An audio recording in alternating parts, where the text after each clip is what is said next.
political and the public environment. The Secretary General will lead us, and then after which we will have a moment to reflect. Over to you, SG. Thank you very much, members of the media, ladies and gentlemen of the media, and we want to apologize for starting slightly behind time. We were finishing our meeting, which started this morning, with our subcommittee of the NEC on education and health. We just finished that meeting now, so we wish to apologize for that. We meet here today as the African National Congress in time of deep reflection, collective mourning, and steadfast commitment to our historic mission.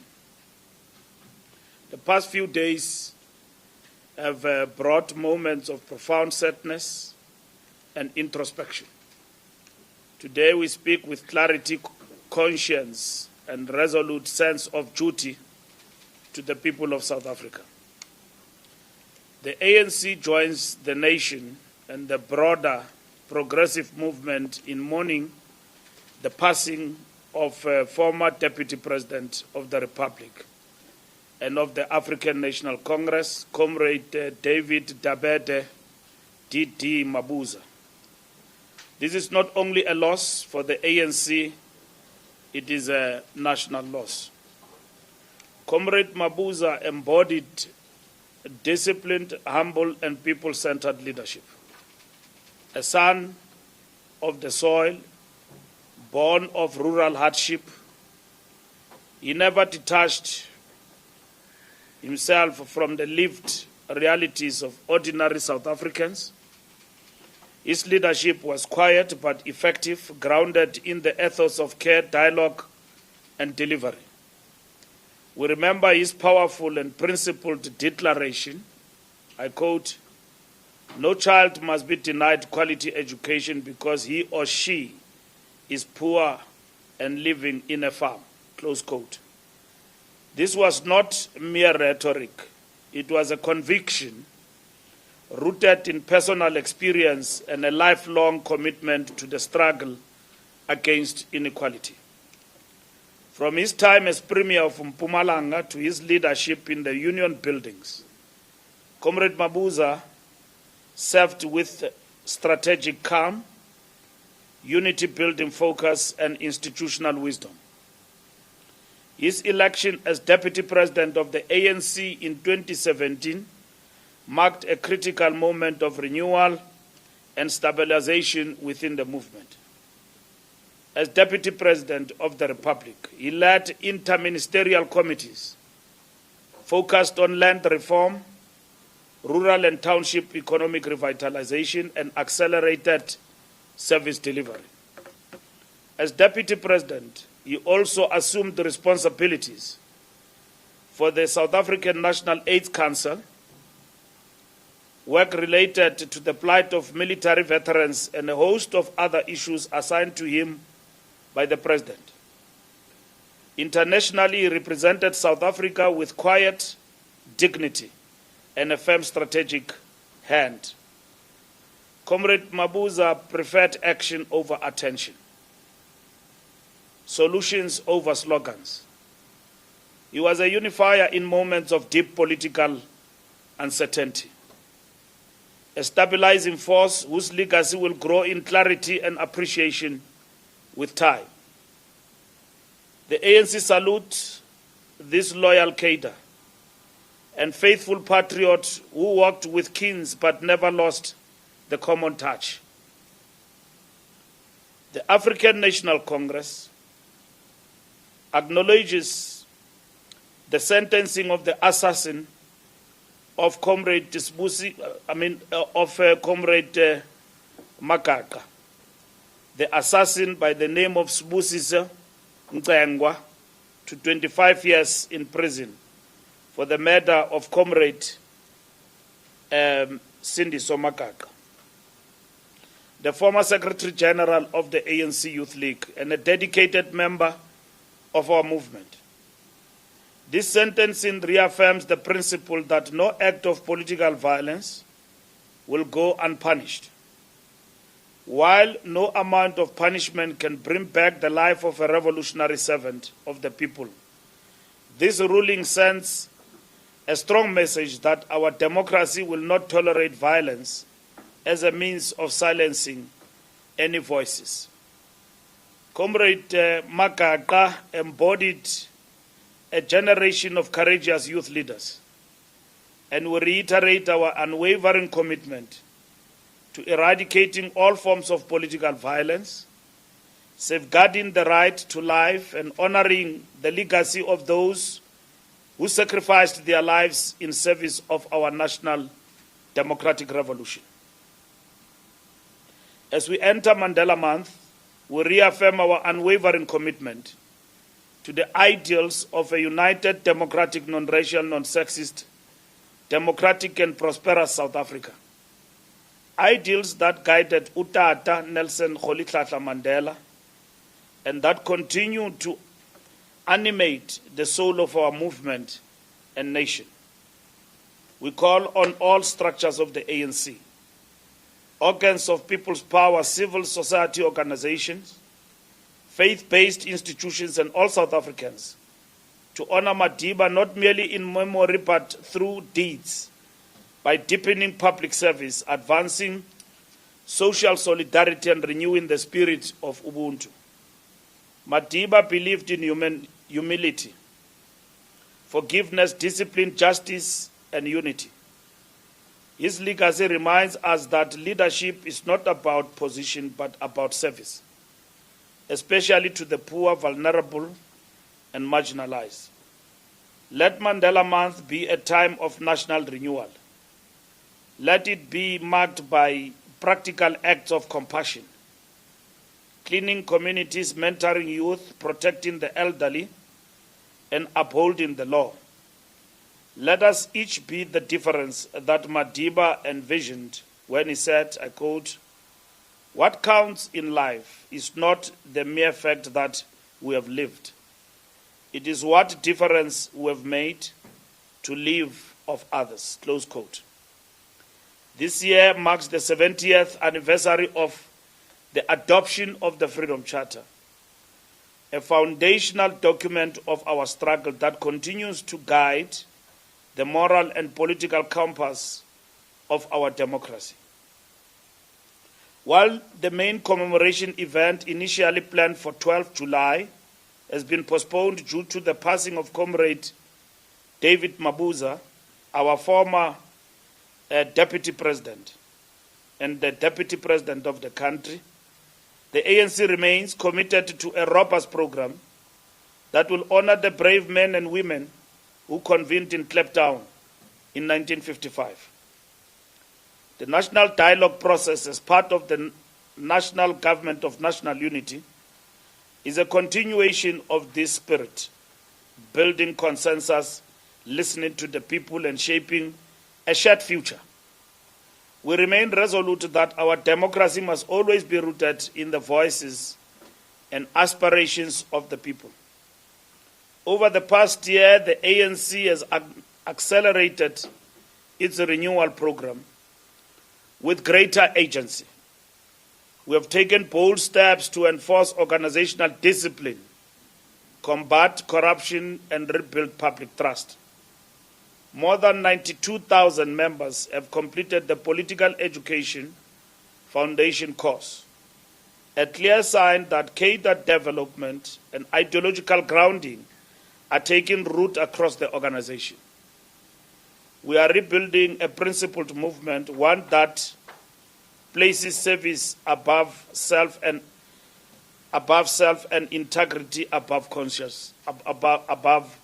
convenience. We are building the African National Congress steady, root and branch.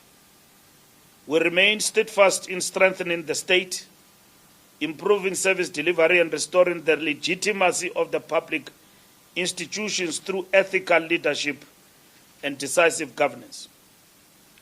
From the 24th to 28th July, we will host the Liberation Movement Summit in Gauteng, to be attended by Frelimo Mozambique, SWAPO Namibia, ZANU-PF Zimbabwe, Chama Chama Pendus Tanzania, and NPLR Angola.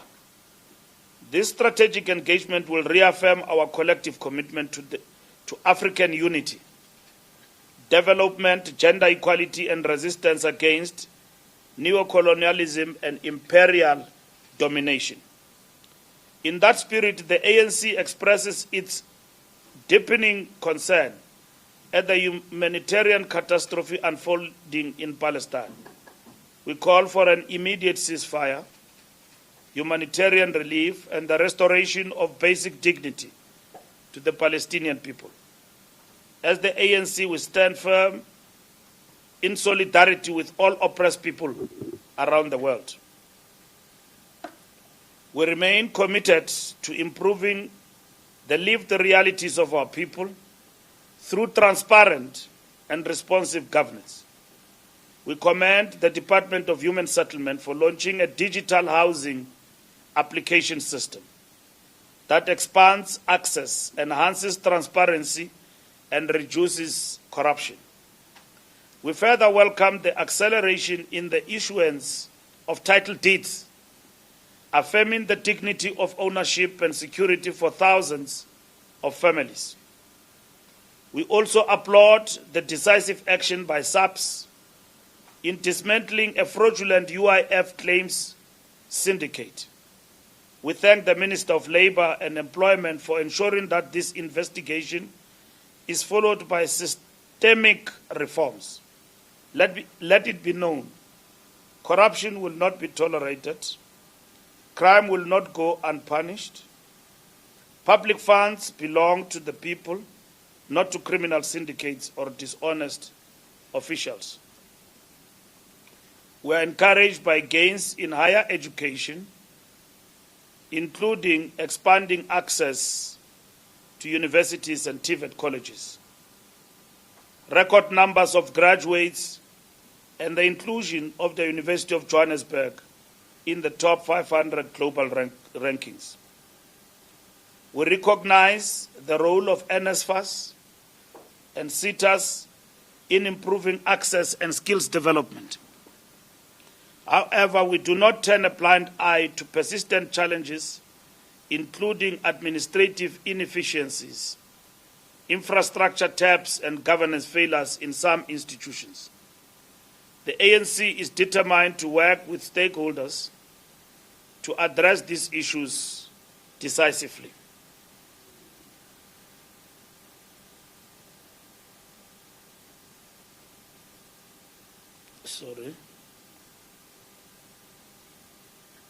As the ANC, we have noted and addressed the matters that arose that affect the Department of Higher Education.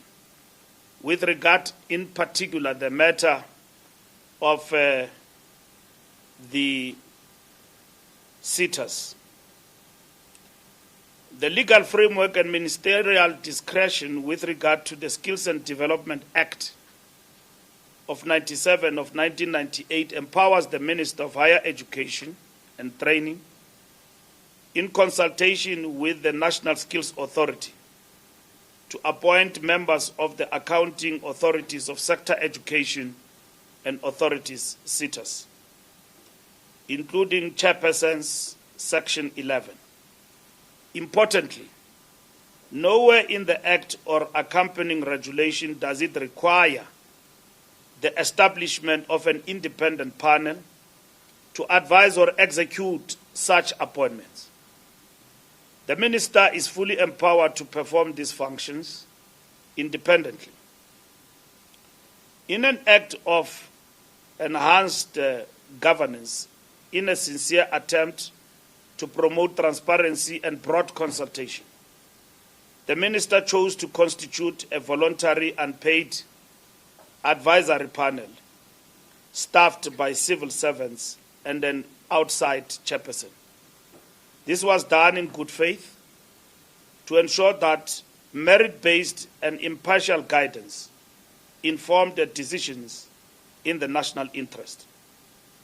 This extra governance measure, though commendable in principle, has unfortunately been weaponized by some political actors.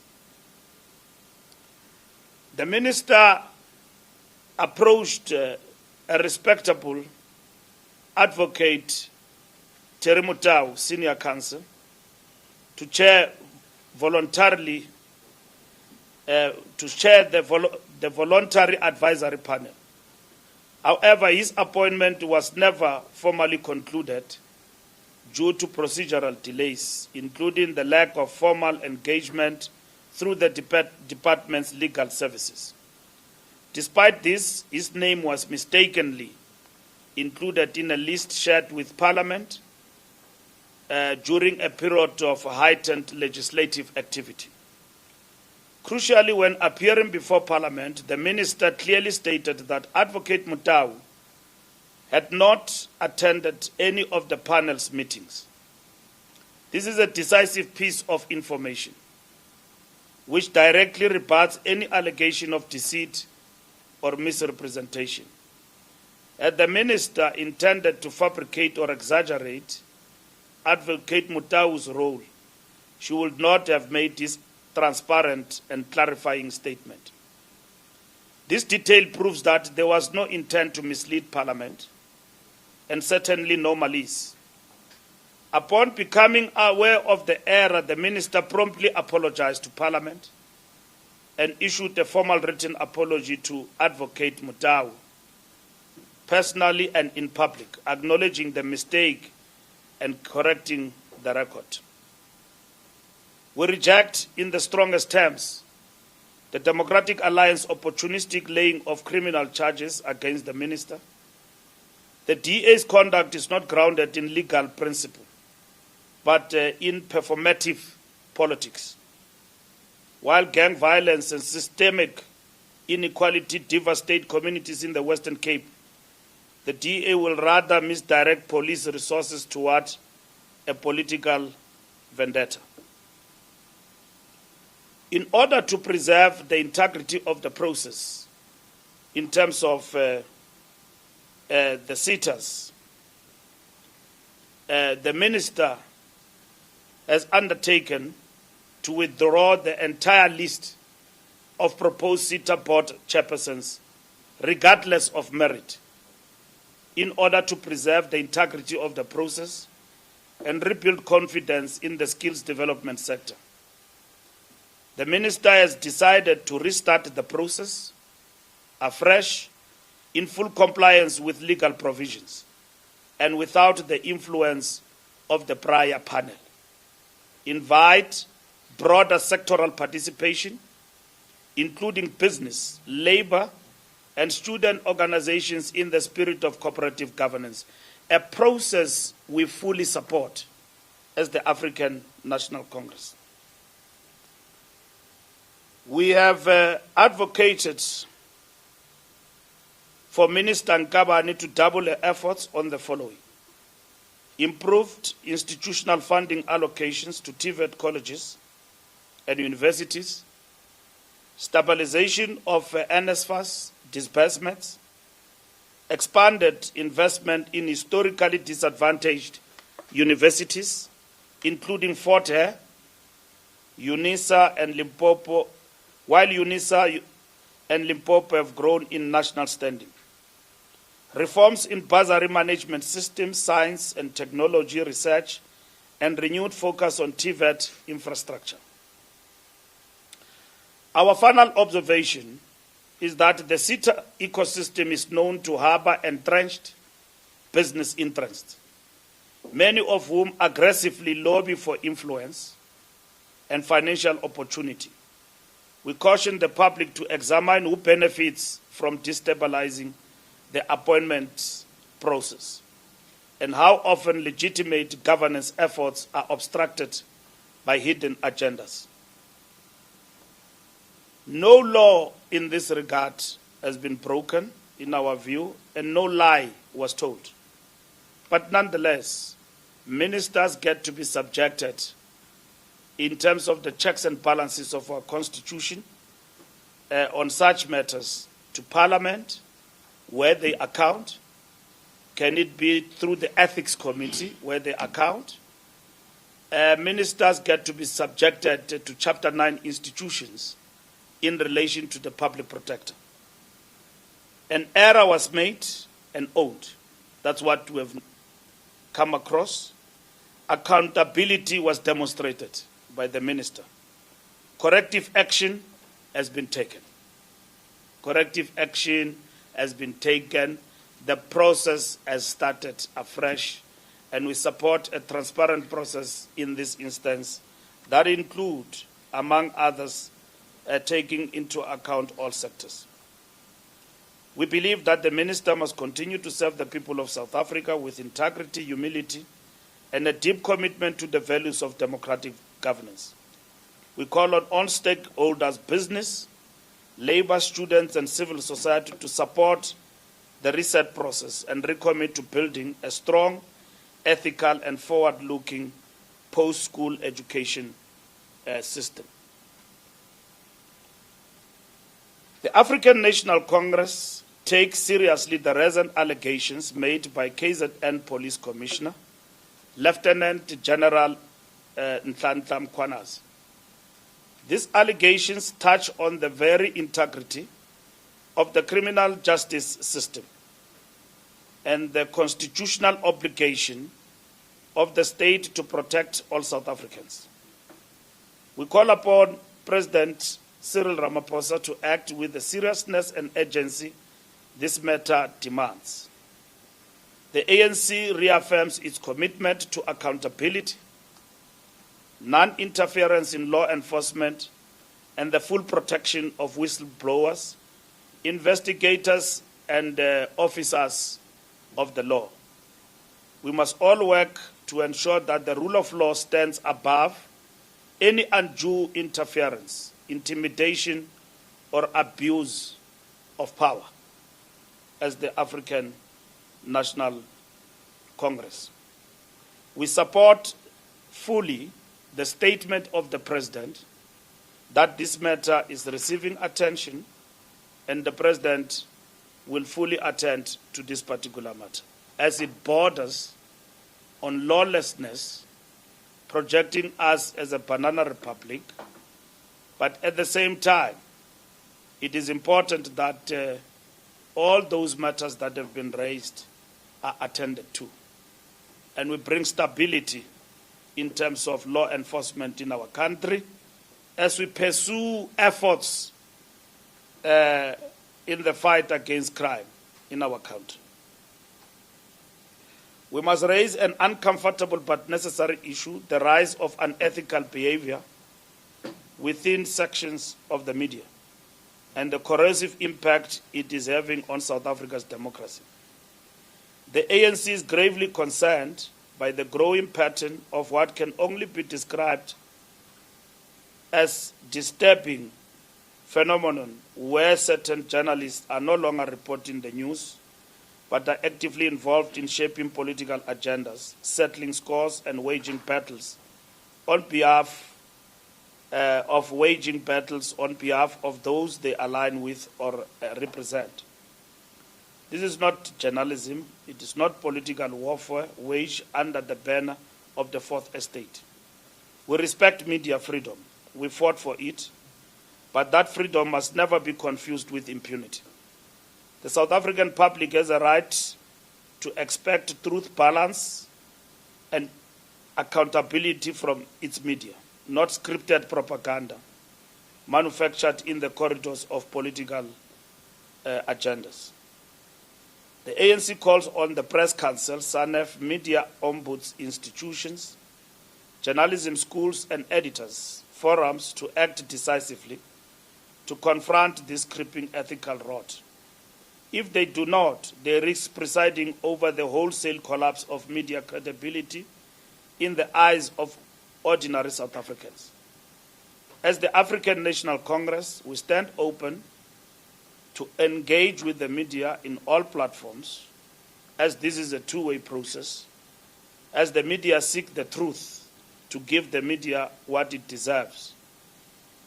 To be clear, we are not at war with the media. We are at war with misinformation and disinformation, with the manipulation of facts and with the systematic erosion of journalistic ethics that undermines the public's right to know and distorts democratic discourse. The ANC will continue to engage openly and transparently with ethical journalists and independent media houses, but we will not remain silent in the face of a growing information disorder that undermines our movement, sows division in society, and weakens the institutions that sustain our democracy. If South Africa is to thrive, the media must rise to its own moment of renewal. The African National Congress will speak for itself, not through faceless sources. A faceless source cannot be a credible source to pronounce on ANC positions. The ANC remain available at all material times to engage with colleagues in the media on all matters, small and big, controversial, difficult conversations with the media. It is a two-way process of respect that in terms of that particular process, it is important that we need to keep engaging with respect as we did all the time throughout the years. As we reflect on the life of Comrade DD and mark Mandela Month, we are reminded that real leadership is not about visibility. It is about consistency, character, and care.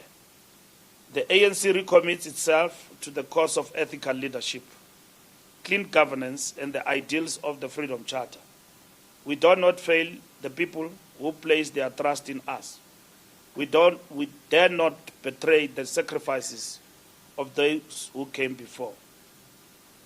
We are the movement of Tambo, Sisulu, Mandela, Maxeke, Plaatje, Nokwe, and Winnie Mandela. We serve the people.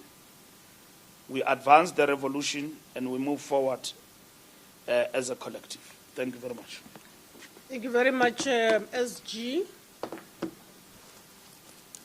Now it is the time for us to have the conversation.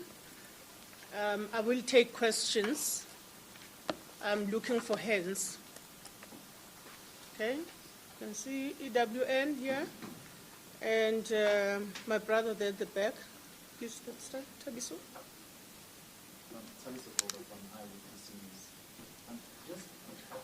Mr. Mbaluda, you said you spoke about the sentencing or the conviction and the sentencing of Cindy Sumakar. You spoke about that, political violence won't go unpunished. I just want to get what the party's thoughts is on the disbandment of the SAPS political task team, considering the fact that it was the SAPS political task team that worked on the Cindy Sumakar case. And my second question is around the interview or the media briefing yesterday by the KZN Police Commissioner. Just maybe on the optics, we saw the police commissioner, not necessarily in military gear, but on the face of it, it does look like he was wearing camouflage military gear, flanked by masked men with AK-47 or R5s automatic rifles.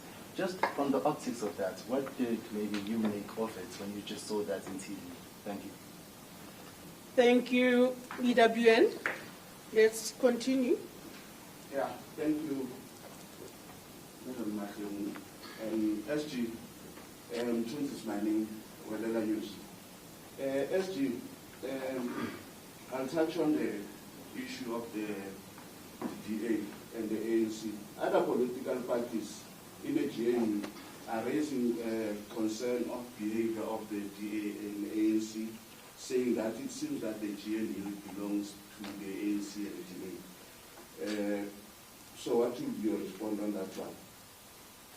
The second one, SG, in terms of factor speculation, that shock relation yesterday by the brief of the top cop in KZN. And now everybody is making the statements before the president make a call. So what will you say on those, and especially from different sectors, whether it's business, politically, or in the government? What will you be saying to that regarding that? SG, Trump threatens 10% tariffs on those nations that they side with the BRICS nations. And again, Trump told one of the U.S. magazines that he is the president of the U.S. and is the president of the world and is having fun. What would be your response? Thank you. I will take IOL. Go ahead. Good afternoon. My name is Kamal from IOL. No, actually, I have quite a few questions, but then I'll ask three for now. One, does the ANC, like, it's in relation to what my colleague said about the general in KZN. Does the ANC support any inquiry into what Mkhwanazi has said, particularly regarding the political assassinations in KZN? And then what is the ANC's official stance on Minister Mkhwanazi's alleged role in disbanding the trust team? And should he be temporarily removed from the investigations and all that? And then just one last one. In light of this controversy, does the ANC intend to introduce or support stronger parliamentary oversight of political leadership appointments and interference safeguards? Thank you. Thank you very much. I'm still to my left. Yes, please go ahead. I was not prepared, madam. No, but you raised your hand. I thought I would. Okay, now you can pass. No, let's give TV a chance. I'll come back. Yeah, but we're doing this. Yeah, no, let's give TV a chance. We'll come back. All right, thank you very much. So we're done with the left. You can always have a bite later. Yeah. I'll move this side. Start with yourself, brother. Thank you so much. SG, SG, you indicated meeting with the ANC, meeting with Minister Mkhwanazi today. Did that happen? If not, why not? Thank you. All right, thank you. I then move over there. Okay, there's a hand. I'll start there. Start here. Yeah. We are newsroom, and Okay, then we'll move on that way. SG, Junior Khumalo from Newsroom Africa. Firstly, when it comes to the allegations that were uttered by Mkhwanazi, do you think they're not... Okay, let me phrase it this way. The president, when there was that alleged suspension of him by the former secretary, he came back from the country that he was in when we had a load shedding crisis. We also saw the president coming back. This time around, there are serious allegations against the police top brass, and we don't see the president coming back. Does this signify the manner in which he seems to take these allegations, that they are not as serious? I just want you to get your thoughts around that. Like, was it that serious that he should have come back and addressed them immediately? And then just on the Minister of Higher Education and the CETAs, so as the ANC, you believe that it was just an error by the minister, like there was no malice, there was no desire to mislead Parliament. But right now we are receiving reports that there are other members in that panel that she claims to have put together that are also saying that we were not in that panel. There was never, one of them I think says I was not part of the panel, the other one says I was part of the panel but not part of the decision making. So is the ANC saying that there was no attempt at all by the minister to mislead Parliament, and there is no action that is going to be taken against the minister? And just lastly, the Democratic Alliance itself has said that the president is quick to act when it's a DA, deputy minister, who does something wrong. But when it comes to the ANC, there is this coming together and defending their own ranks. In the beginning, you spoke about the ANC now changing tune and basically taking action against corruption. But there are ministers such as Smelani, there is a minister in the presidency as well, Kumbuzon Chabeni. Now there's the Minister of Police. no action seems to be taken when it comes to these ministers and the serious allegations that they are facing. Do you think it's a fair assessment then from your GNU partners to say that this alleged accountability is only required from the GNU partners, not ANC members? Thank you. Thank you very much. News 24.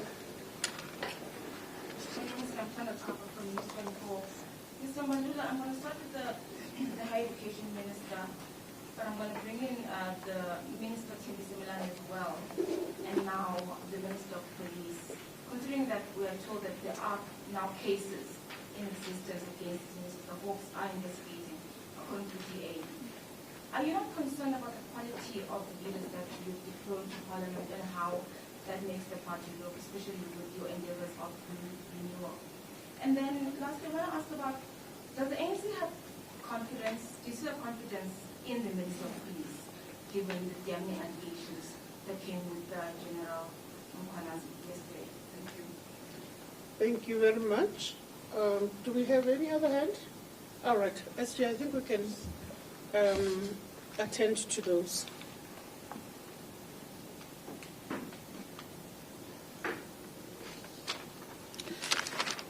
Thank you very much for the questions. EWN, the first question in relation to the disbandment of the task team. The task team was disbanded, and explanation for its disbandment was given, and there was no query with regard to that decision up until yesterday. And so, as part of the package of what was said yesterday, this will belong to the issues that will have to be investigated, to be tested one way or the other in terms of their veracity, as raised by the Lieutenant General yesterday. The task team was disbanded. I'm sure now it's over 6 months. Publicly, it was communicated. There was no reaction. We all got the explanation as to why it was actually disbanded. Now, yesterday we got a different story in terms of Lieutenant General Mkhwanazi. So it's part of the issues that we believe that if there is a process of testing the veracity of what has been raised yesterday, must be tested and be proven, and in that regard. Optics of Commissioner Mkhwanazi is a former special forces policeman, high-ranking, and the camouflage you saw yesterday is the camouflage of the special forces, and they carry heavy arms, and police do appear in different regalia, and that is their uniform too. I remember Minister Tele, when he was still General of the Police, he used to change from TRUT and then to camouflage special forces when he was the General of the Police. So police can appear in whatever regalia.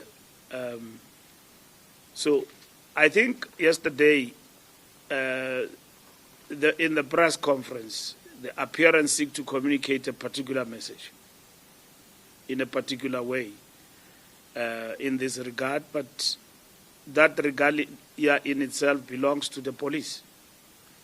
So that is the special task forces, not the army. So in this particular regard, I've seen that there are people who have questioned why that mode, but General Mkhwanazi said that they are in the combat mode in the fight against crime. So in the fight against crime, the combat mode means fighting dangerous criminals. that is combative, meaning we're putting our foot down. So that's what he was communicating, following with the statement that is made, not me. So the combative mode was accompanied by the appearance that we mean business as idlali. That's what that appearance seeks to signify. Whether you disagree with it or not, that's it. We have had a whole debate in the country about not just regalia, but about the ranks of the police. Is it correct for police to be called generals? We passed that. The police are commissioners, they were superintendents. We changed that. I was part of the team that changed police from superintendent, commissioners. They are still commissioners, but we brought in the army ranks. And we're fairly criticized by human rights groups in the country that we're changing the police to military military mode in the country. But we finally stayed with that because we said we wanted that because we wanted to communicate a particular message in the fight against crime, because crime had gone out of hand and criminals were emboldened and they were gun-toting in the streets and displaying weaponry of military in the township and terrorizing townships. And then we brought special units like TRUT, Amaperete. And then the special forces are always there to fight dangerous criminals and all of that. So when you talk about combat mode, you mean that you switch on to fighting hard against the dangerous criminals. So that's what the general explained himself and all of that. So I've seen a criticism around that, that was heavy-handed and so on. The most important question for us as the ANC is to deal with the whole scenario, and including that explosion, in a lack of better words, we've seen from a police general in terms of the issues that you have raised. And we have said that the things that you have raised yesterday are matters that are very serious, and we have used the word grave concern. And I've seen yesterday, after my appearance in another television, I don't know whether people don't understand English or what, but they said that I'm criticizing Mkhwanazi. I said, no, he's raising disparaging issues that borders on lawlessness and make us look like a banana republic. If people say that there are syndicates in the police, there are problems, and there are SMSs, those are disparaging. As a citizen, first, before I'm a member of the ANC, I must be worried. State secrets like that, and a general standing in a platform and say, let's fight. I'm happy to join the fight, personally, but at the end of the day, those matters require serious attention. And the president have committed to that. Right from Rio yesterday, I'm answering the forward question. President Ramaphosa answered the question. Right from Rio yesterday, President Ramaphosa answered the question and showed seriousness of the matter. And Sophie Mukwenda reported that the president is on his way back. I'm sure he has landed. I'm not sure whether the president is using Kwazi because he's been traveling with public transport and so on, which is a sign of also caring. Because if Mkwazi is not in a good state, president could have hired a jet, and we have another headline that Ramaphosa doesn't care about the state of affairs. People are suffering, cost of living, and he goes with a different jet, which cost 15 million to Rio to Canada. But the president sacrificed, because what is important is the cause of representing the country there and use public transport to get there. So I know from here to Rio to Brazil is 8 hours. If the president is on his way back, probably he will be in the country by now and tomorrow. And we have deferred all these matters in the capable hands of the state. And we have said as the ANC, the center must hold. We are not a banana republic. When a top cop, don't analyze what he said. He raises the issues that you have raised, which the ANC, we say they are of grave concern. They must be attended to. We have not criticized Mkhwanazi. What will be the basis to criticize him? We don't know what he's talking about. Because if you criticize a police cop and without information from Luthuli House, and tomorrow he is proven to be wrong, you are proven to be on the wrong side and the top cop is on the right side, what are you going to say? Believability is important. And in this instant, as the ANC, we are very clear that those matters are serious, they must be investigated. And we also observe and understand protocols. And the president have called his forces that serve under him that they must hold the horses. He's going to attend to the matters. And I've seen the police commissioner also issued a statement this morning. But at the end of the day, South Africans are edgy. And South Africans will always be on the side of those who fight what is wrong, which is nothing unprecedented given our history as a country. We like and we dislike anything that seeks to suppress the truth. And the ANC is on the side of the truth, and that's what is important on our part. So I just wanted to emphasize that point.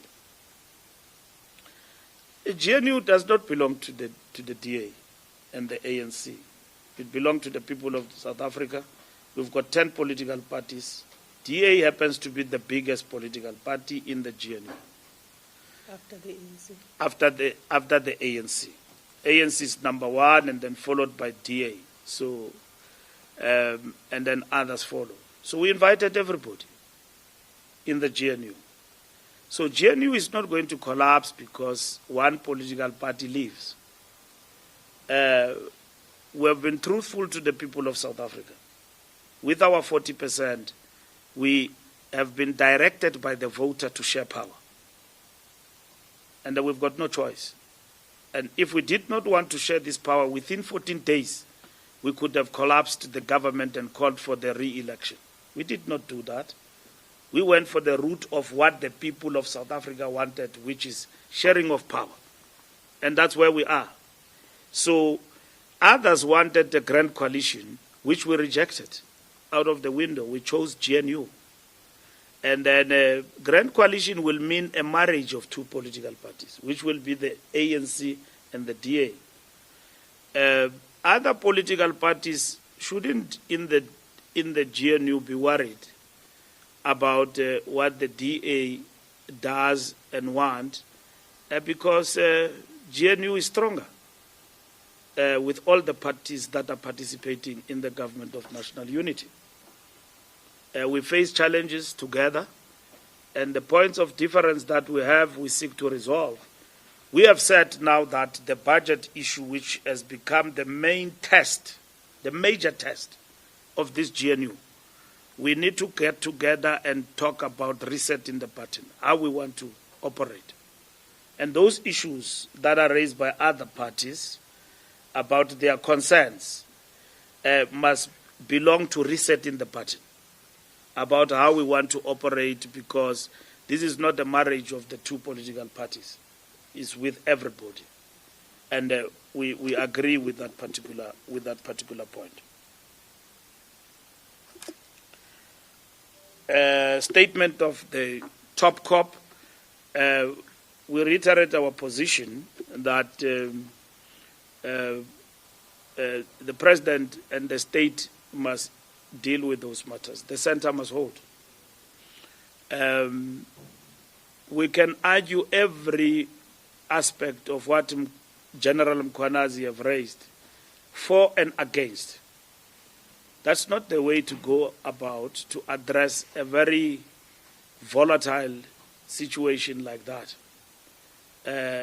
We've got a head of state, we've got a president, which must attend to these matters. As the ANC, we defer to the president to address the issues General Mkhwanazi have raised.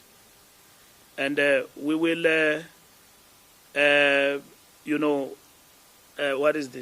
put our comment in detail on these matters for a while in reserve up until we get to the bottom of the issues that he raised, which are important, that they must be attended to. Mkhwanazi has been working very well in terms of the fight against crime and all of that, and we're all under the impression that they've been working very well with the minister. Boom, the press conference. So you don't, under those circumstances, we were not forewarned about these challenges, and he raised very big issues. Now, I see everyone, because the ANC is an easy victim, and I wish to make it very clear that the ANC will not be in favor of fudging the truth in this particular instance. All these matters must be attended to, and we are confident that government, under the stewardship of the president, they will be handled and be handled responsibly, because these matters borders on state security and so on. So they must be attended to. We are not saying that General Mkhwanazi, in terms of any other matter that is on the wrong or anything, we have not made any such comments. South Africans are in conversation about that matter since yesterday, and it involves the deployee of the ANC as the minister. And we're not standing here and saying that, no, the minister must not be looked at, he must not account. Why will you be a minister if you don't account? Why will we be in government if we don't want to be held accountable?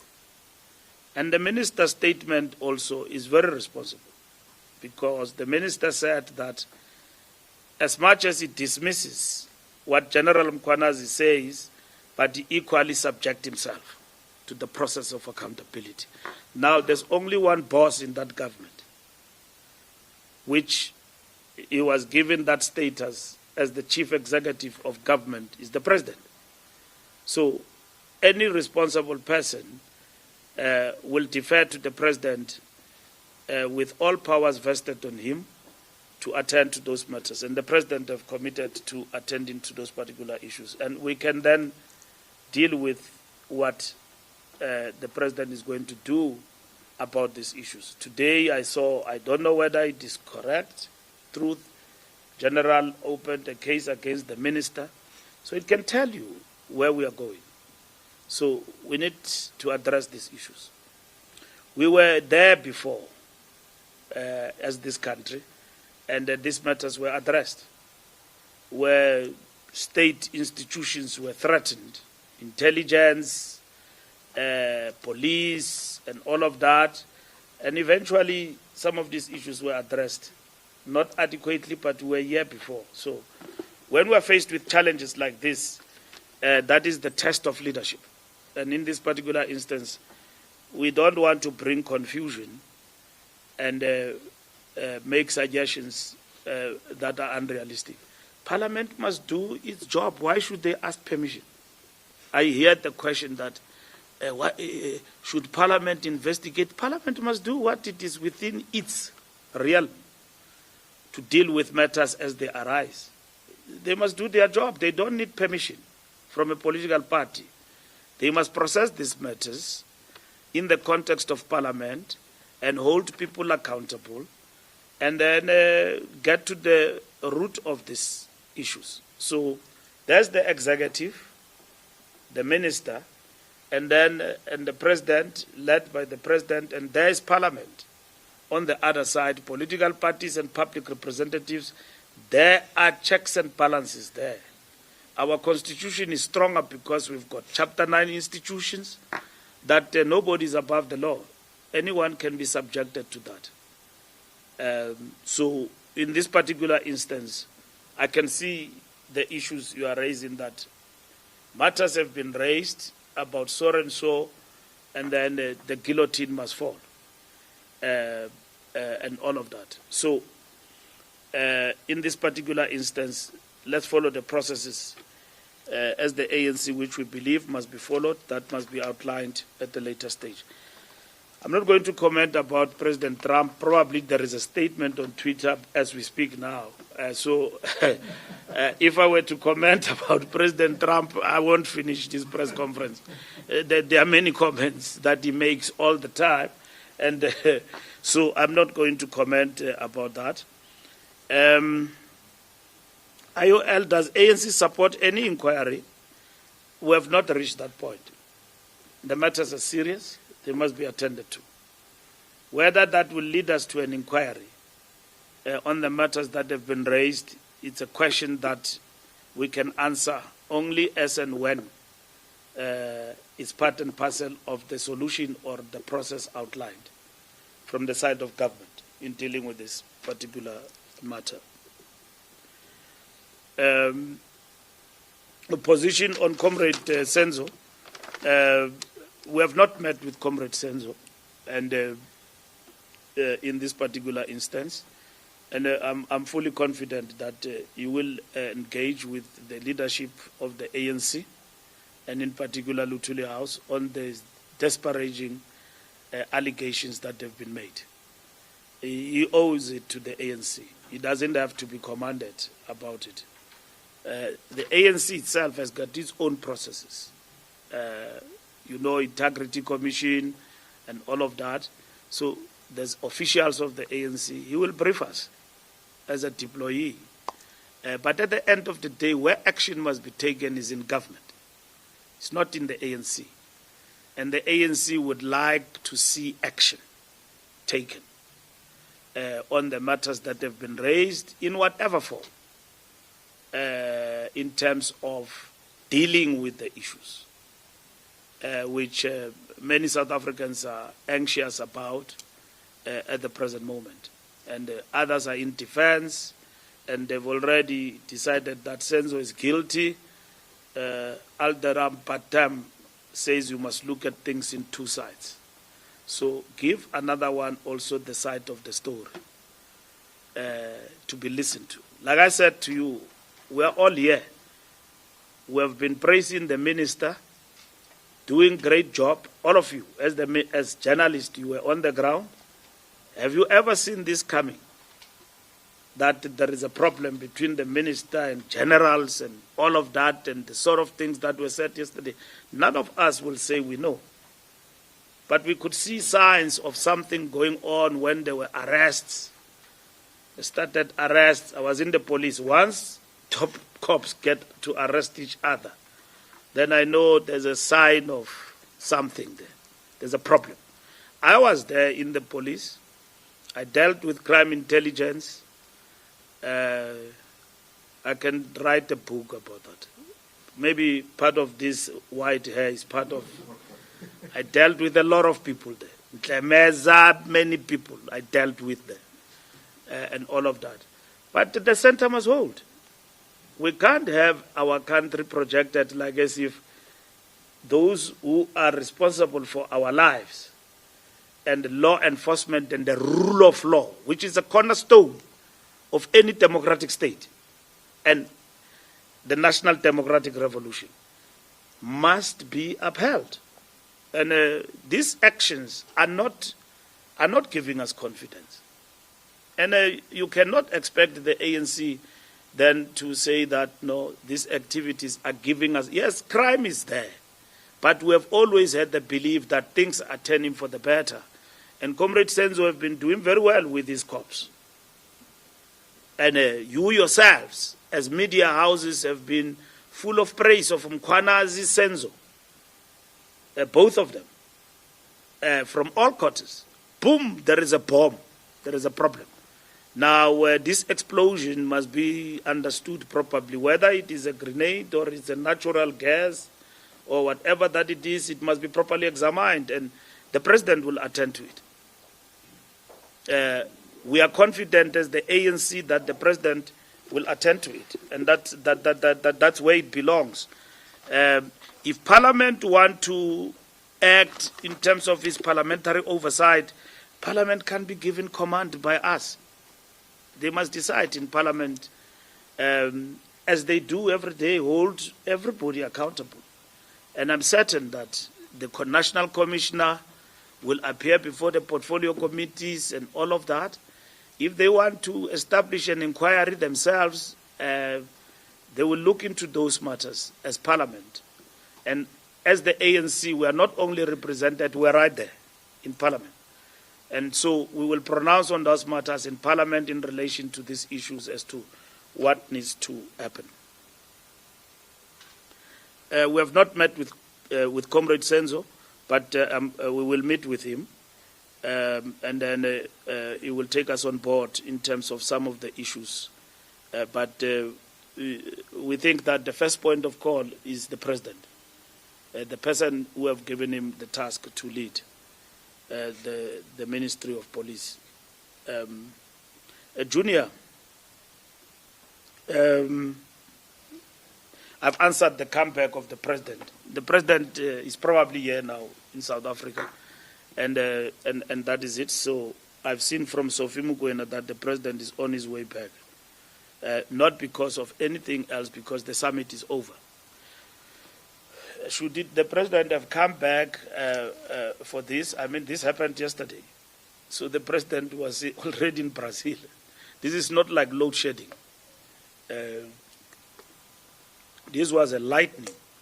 I mean, it's not load shedding, it happened. And the President was in Brazil, and the President have immediately reacted to show that he takes these matters very seriously. So that's what a responsible President does. Minister of Education, as a minister, you are bound by the executive code, and you are also accountable in terms of that executive code to Parliament, and you are held accountable by Parliament. Now, we have seen that there are political parties that have resorted to those measures. I was subjected to Parliament as a minister more than 3 times to the Ethics Committee, and I was cleared. So should the minister be tested in relation to ethics, there are checks and balances. And then they will appear before the Ethics Committee, and they will either be cleared or be found guilty. In this instance, there are allegations that are made that the minister have acted in a manner that seeks to project that there were untruths in what he said. This is what we are saying to you.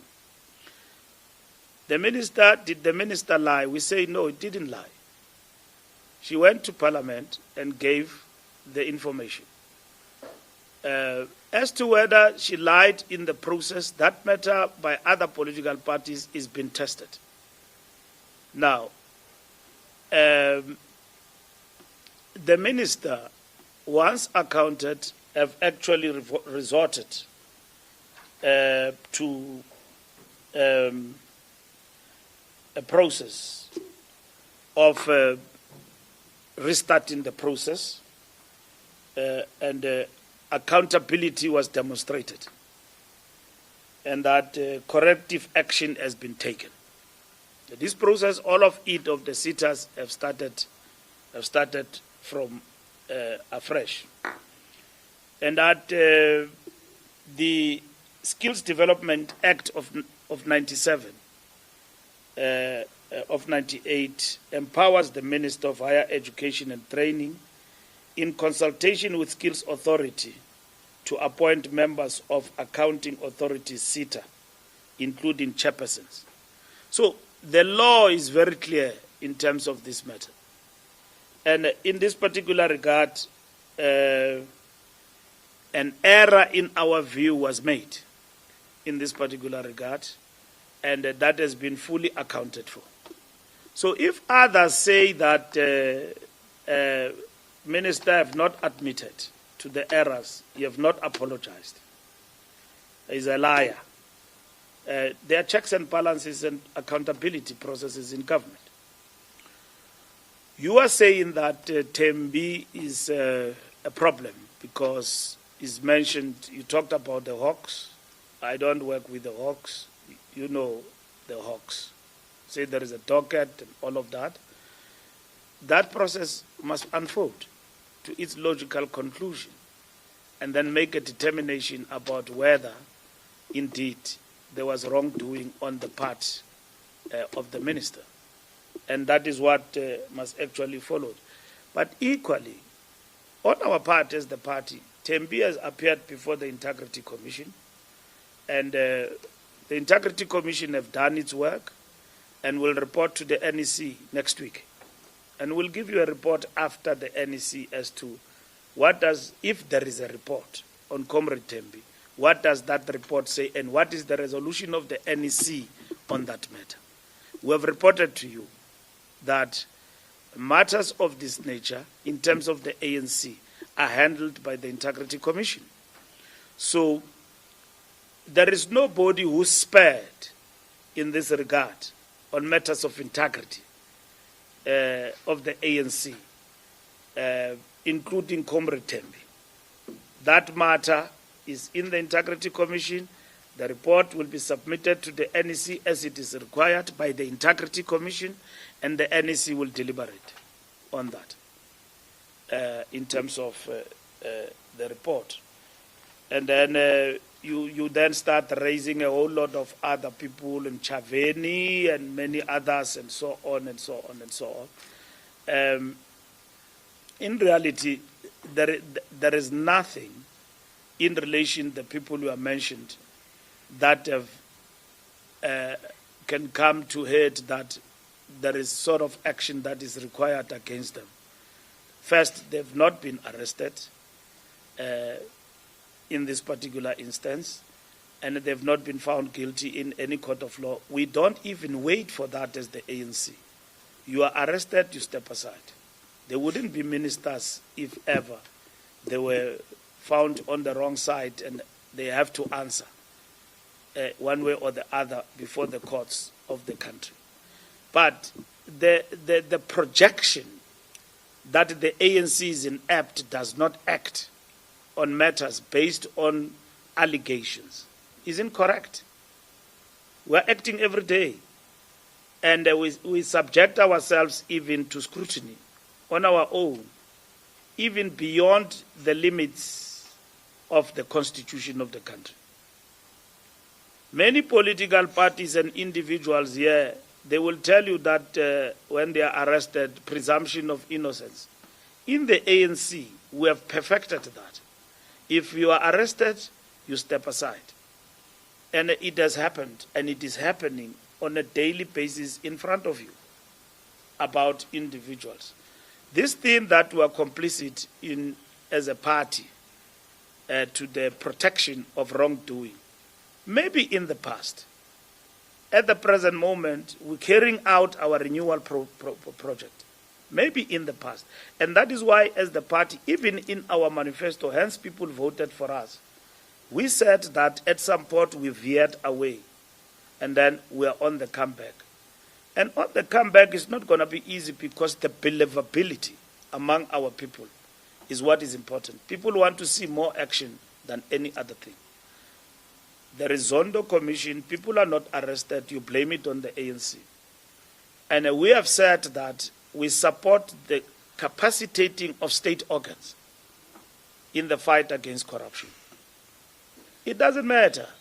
We have said so, that even if you are members of the ANC and you are arrested, you are on the wrong side of the law, you are accused of corruption, you step aside. We are without our former Secretary General in the party because we had to put him on a step aside. But that is not recognized.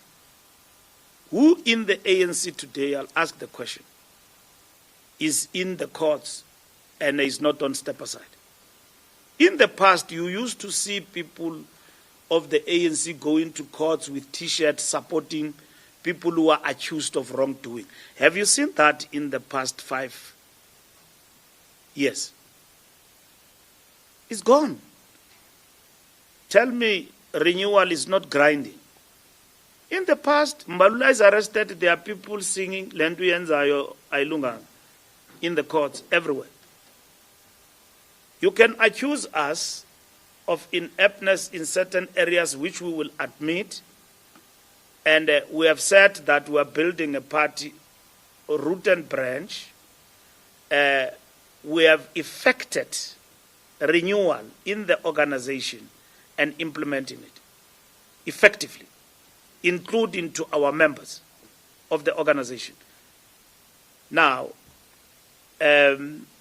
ministers are subjected to the same rules that are informed by the executive code in this particular instance.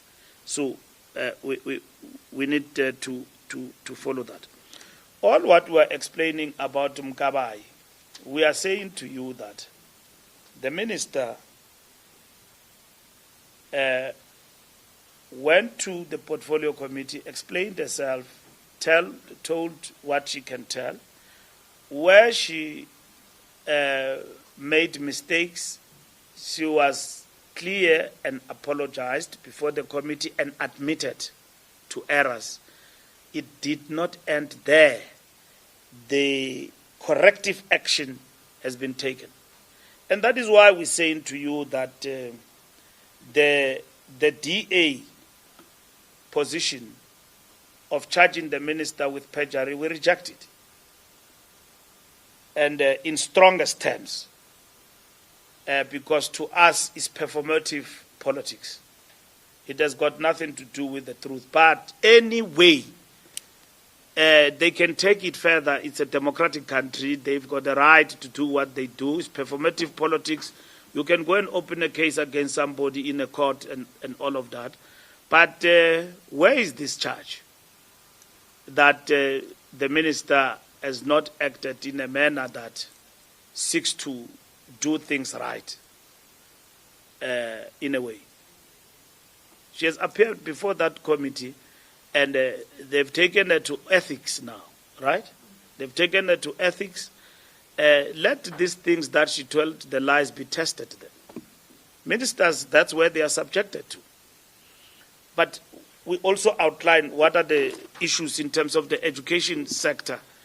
What are the things that are actually facing us that need to be addressed? News 24.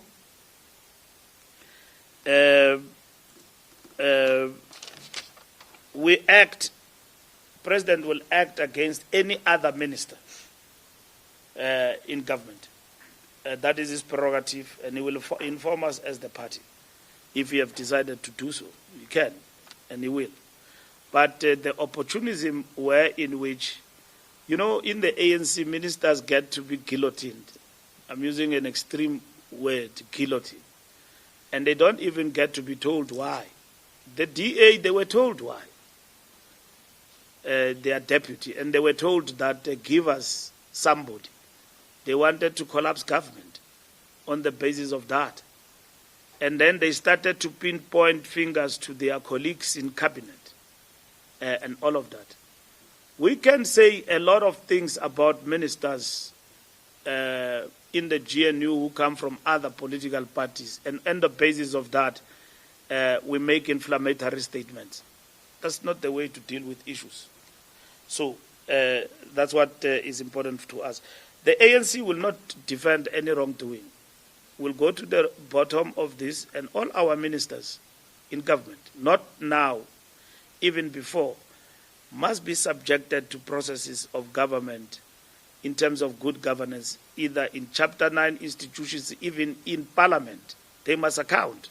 Should they be on the wrong, we will not hesitate to take action in that regard or call for our president to act on them. So in this particular instance, we follow the rule of law. Thank you. Thank you very much, SG. It is almost 20 minutes to 5. I will end it on this note and say thank you for coming through. Look out for the release of the annual report of the ANC, which will be released by the Secretary General immediately after.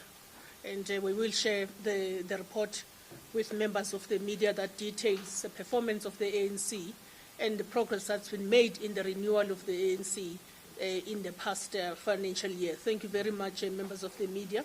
Thank you, SG. We'll give you a leaked copy.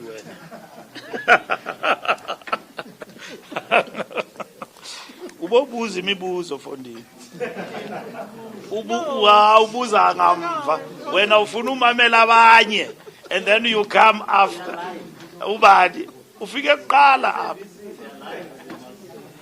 Yeah, it's fine. Nobody alive, I'm telling you. Yeah, but you want to listen to others and then come after. We have a headline.